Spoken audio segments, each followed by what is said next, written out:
ये दोस्तों आज की इस वीडियो में देखेंगे यहाँ पर हिस्ट्री अर्थात इतिहास और राजनीति, हिस्ट्री एंड पॉलिटिक्स से जुड़े महत्वपूर्ण सवाल। तो यहाँ पर फर्स्ट सवाल है, भारत का संविधान कब लागू हुआ था? तो यहाँ पर दोस्तों आपका ऑप्शन है, यहाँ पर आपका ऑप्शन है 15 अगस्त 1947, 26 जनवरी 1949, 26 जनवरी 1950 और 30 जनवरी 1948। तो यहाँ पर दोस्तों आपका राइट आंसर हो जाएगा ऑप्शन नंबर सी अर्थात 26 जनवरी 1950। तो यहाँ पर ऑप्शन नंबर सी जो होगा दोस्तों राइट आंसर हो जाएगी। चलिए उसके बाद यहाँ पर नेक्स्ट सवाल को देखेंगे और यहाँ पर दोस्तों नेक्स्ट सवाल है, भारतीय राष्ट्रीय कांग्रेस के प्रथम अध्यक्ष कौन थे? तो यहाँ पर दोस्तों यहाँ पर 4 ऑप्शन है, जिसमें से आप लोगों का एक ऑप्शन जो होगा राइट आंसर होगा। तो चलिए हम डायरेक्ट राइट आंसर बताते हैं। तो यहाँ पर दोस्तों ऑप्शन नंबर ए जो होगा राइट आंसर होगा उमेश चंद्र बनर्जी। उमेश चंद्र बनर्जी क्या हो जाएगा? राइट आंसर हो जाएगा ऑप्शन नंबर ए अर्थात ए नंबर जो होगा दोस्तों राइट आंसर हो जाएगा। चलिए उसके बाद यहाँ पर नेक्स्ट सवाल को देखेंगे और यहाँ पर दोस्तों तीसरा सवाल है, भारत के पहले राष्ट्रपति कौन थे? तो यहाँ पर दोस्तों भारत के पहला राष्ट्रपति जो थे यहाँ पर डॉक्टर राजेंद्र प्रसाद अर्थात ऑप्शन नंबर बी जो होगा दोस्तों राइट आंसर हो जाएगी। तो यहाँ पर बी नंबर जो होगा दोस्तों राइट आंसर हो जाएगा, डॉक्टर राजेंद्र प्रसाद कौन थे? भारत के राष्ट्रपति थे। चलिए उसके बाद यहाँ पर नेक्स्ट सवाल को देखेंगे और यहाँ पर दोस्तों चौथा सवाल है, स्वतंत्र भारत के प्रथम गवर्नर जनरल कौन थे? तो यहाँ पर दोस्तों स्वतंत्र भारत के प्रथम जो गवर्नर जनरल थे वह थे लॉर्ड माउंटबेटन। लॉर्ड माउंटबेटन अर्थात ऑप्शन नंबर सी जो होगा दोस्तों राइट आंसर हो जाएगी। चलिए उसके बाद यहाँ पर नेक्स्ट सवाल को देखेंगे और यहाँ पर दोस्तों 5 नंबर सवाल है, लोकसभा का सदस्य बनने के लिए न्यूनतम आयु क्या है? तो यहाँ पर दोस्तों लोकसभा के सदस्य बनने के लिए न्यूनतम आयु जो होनी चाहिए 25 वर्ष होनी चाहिए अर्थात ऑप्शन नंबर सी जो होगा दोस्तों राइट आंसर हो जाएगी। चलिए उसके बाद यहाँ पर नेक्स्ट सवाल को देखेंगे और यहाँ पर दोस्तों नेक्स्ट सवाल है, राज्यसभा का पदेन सभापति कौन होता है? तो राज्यसभा का पदेन सभापति कौन होते हैं? तो उपराष्ट्रपति होते हैं अर्थात ऑप्शन नंबर सी जो होगा दोस्तों राइट आंसर हो जाएगी।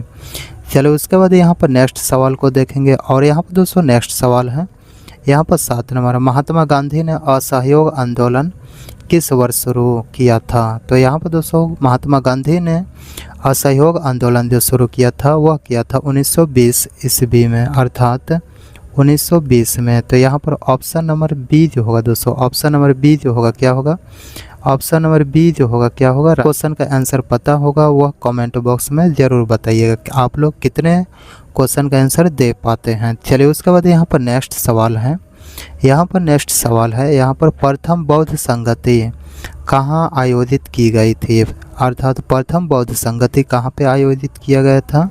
तो राजगिरी अर्थात ऑप्शन नंबर सी जो होगा दोस्तों राइट आंसर हो जाएगी, राजगिरी। चलिए उसके बाद यहाँ पर नेक्स्ट सवाल को देखेंगे और यहाँ पर दोस्तों 9 नंबर सवाल है, किस मुग़ल सम्राट को जिंदा पीर कहा जाता था? तो यहाँ पर दोस्तों किस मुग़ल सम्राट को जिंदा पीर कहा जाता था? तो यहाँ पर दोस्तों 9 नंबर का जो राइट आंसर हो जाएगा वह हो जाएगा ऑप्शन नंबर सी अर्थात औरंगजेब।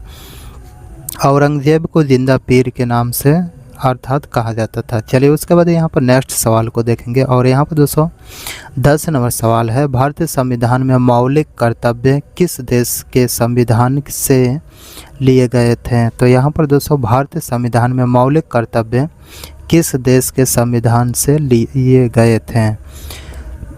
तो इसका जो राइट आंसर हो जाएगा वो हो जाएगा ऑप्शन नंबर सी अर्थात सोवियत संघ। तो यहाँ पर ऑप्शन नंबर सी जो होगा दोस्तों राइट आंसर हो जाएगी। चलिए उसके बाद यहाँ पर नेक्स्ट सवाल को देखेंगे, राष्ट्रपति को पद की शपथ कौन दिलाता है? राष्ट्रपति को पद की शपथ कौन दिलाता है? तो यहाँ पर दोस्तों 11 नंबर का जो राइट आंसर हो जाएगा वह हो जाएगा ऑप्शन नंबर सी अर्थात भारत के मुख्य न्यायाधीश। तो ऑप्शन नंबर सी जो होगा क्या होगा दोस्तों राइट आंसर हो जाएगा। चलिए उसके बाद यहाँ पर नेक्स्ट सवाल को देखेंगे और यहाँ पर दोस्तों 12 नंबर सवाल है, संसद के 2 सत्रों के बीच अधिकतम कितना समय अंतराल हो सकता है? संसद के 2 सत्रों के बीच अधिकतम कितना समय अंतराल हो सकता है?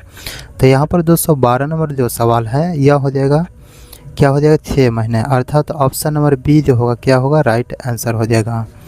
तो यहाँ पर 6 महीने के अंतराल होते हैं। चलिए उसके बाद यहाँ पर नेक्स्ट सवाल को देखेंगे और यहाँ पर है वेदों की ओर लौटो का नारा किसने दिया था। तो वेदों की ओर लौटो के नारा जो दिया था वह दिया था, कौन दिया था दोस्तों, दयानंद सरस्वती, अर्थात ऑप्शन नंबर सी जो होगा क्या होगा राइट आंसर हो जाएगी। अर्थात दयानंद सरस्वती ने दिया था वेदों की ओर लौटो की नारा दिया था। चलिए उसके बाद यहाँ पर नेक्स्ट सवाल है, यहाँ पर 14 नंबर सवाल है दोस्तों, किस युद्ध के बाद सम्राट अशोक ने बौद्ध धर्म स्वीकार किया था, किस युद्ध के बाद। तो यहाँ पर दोस्तों आपका ऑप्शन है, तो यहाँ पर हो जाएगा ऑप्शन नंबर ए, अर्थात कलिंग के युद्ध में, अर्थात कलिंग का युद्ध। तो ऑप्शन नंबर ए जो होगा दोस्तों क्या हो जाएगा राइट आंसर हो जाएगी। चलिए उसके बाद यहाँ पर नेक्स्ट सवाल को देखेंगे और यहाँ पर नेक्स्ट सवाल है लोधी वंश का अंतिम शासक कौन था। तो लोधी वंश का जो अंतिम शासक था वह था इब्राहिम लोधी, अर्थात ऑप्शन नंबर सी जो होगा क्या होगा दोस्तों राइट आंसर हो जाएगी। इब्राहिम लोधी जो था वह क्या था, लोधी वंश का अंतिम शासक था। चलिए उसके बाद यहाँ पर नेक्स्ट सवाल को देखेंगे। 16 नंबर आर्य समाज की स्थापना किसने की थी। तो यहाँ पर दोस्तों आर्य समाज की जो स्थापना की थी स्वामी दयानंद सरस्वती ने की थी, अर्थात ऑप्शन नंबर सी जो होगा क्या होगा दोस्तों राइट आंसर हो जाएगी। चलिए उसके बाद यहाँ पर नेक्स्ट सवाल है दोस्तों, यहाँ पे 17 नंबर सवाल को देखेंगे। भारत में सिविल सेवा का जनक किसे माना जाता है। तो यहाँ पर दोस्तों भारत में सिविल सेवा का जो जनक माना जाता है वो हम माना जाता है लॉर्ड कॉर्नवालिस का, अर्थात ऑप्शन नंबर सी जो होगा क्या होगा दोस्तों राइट आंसर हो जाएगी। चलिए उसके बाद यहाँ पर नेक्स्ट सवाल को देखेंगे। गौतम बुद्ध ने अपना प्रथम उपदेश कहाँ दिया था। तो गौतम बुद्ध ने अपना प्रथम उपदेश सारनाथ में दिया था, अर्थात ऑप्शन नंबर सी जो होगा क्या होगा दोस्तों राइट आंसर हो जाएगी। चलिए उसके बाद यहाँ पर नेक्स्ट यहाँ पर क्वेश्चन को देखेंगे। भारतीय संविधान में संसदीय प्रणाली किस देश से ली गई है। तो यहाँ पर किस देश से ली गई है भारतीय संविधान में संसदीय प्रणाली, तो यह ब्रिटेन से लिया गया है, अर्थात ऑप्शन नंबर बी जो होगा क्या होगा राइट आंसर हो जाएगी। चलिए उसके बाद यहाँ पर नेक्स्ट सवाल और यहाँ पर दोस्तों आखिरी सवाल है इस वीडियो का। तो यहाँ पर भाषाई आधार पर गठित होने वाला भारत का पहला राज्य कौन सा था। तो यहाँ पर दोस्तों भाषाई आधार पर गठित होने वाला भारत का पहला राज्य जो था वह था आंध्र प्रदेश, अर्थात ऑप्शन नंबर बी जो होगा क्या होगा राइट आंसर हो जाएगा। तो उम्मीद है दोस्तों यह वीडियो पसंद आया होगा। अगर वीडियो पसंद आती है तो वीडियो करिएगा लाइक, चैनल पर नया हो तो चैनल को सब्सक्राइब करिएगा और यह वीडियो अपने दोस्तों में शेयर अवश्य करिएगा। मिलते हैं किसी नेक्स्ट वीडियो में, तब तक के लिए जय हिंद।